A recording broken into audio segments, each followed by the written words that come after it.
Hello, hello, hello, and welcome to day 2. If you are just joining us, we are on a journey for the next 7 days to grow and think about where we are with our beliefs. And this is day 2 where we're talking about confidence.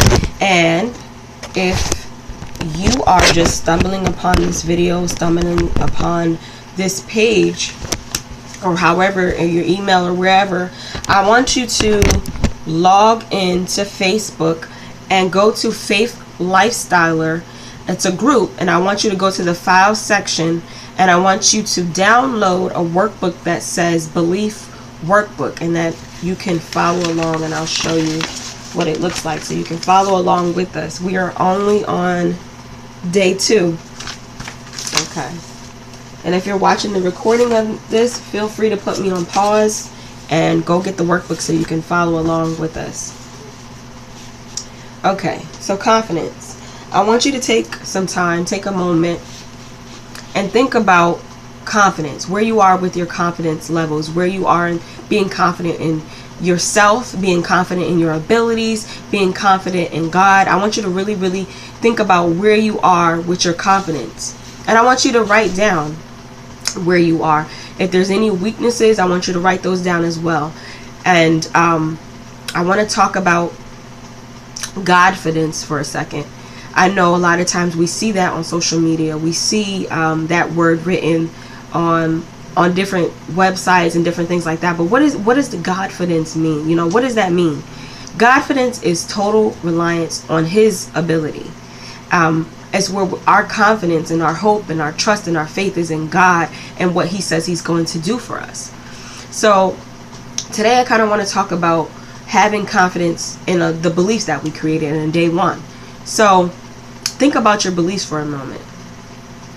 Do you really believe, and are you confident that those beliefs will manifest, will come to pass? Those desires that you want, do you really believe that they will come to pass? And I want you to really be honest and think about it.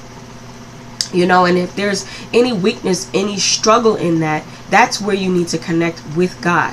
Because wherever there's a weakness, connect to your strength, and God is our strength.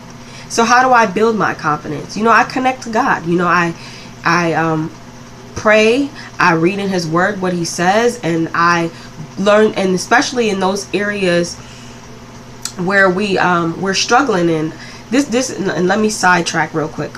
A lot of people always say, you know, I don't know where I should be reading in the Bible. You know, there's so much in here. Where do I read?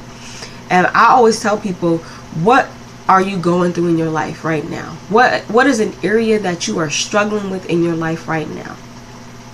That's where you should be reading, because that where you are weak, He is our strength, and His Word will build us back up to what He says. So and it's okay if you don't know scripture. You know, I don't have it memorized, but I'm not afraid to go on Google and type scriptures about this, scriptures about that. Like wherever there's a weakness, I go back to what He says in His Word to build up my strength. So that could be part of your homework assignment. I want you to find a scripture that gives strength to your weakness. Wherever you are, whatever you are struggling with, wherever your weakness may lie, I want you to find a scripture that gives strength to that, and then I want you to read and meditate on that scripture daily until your strength is where it should be. So we need to look at our confidence as a muscle. The more you use it, the better it will be.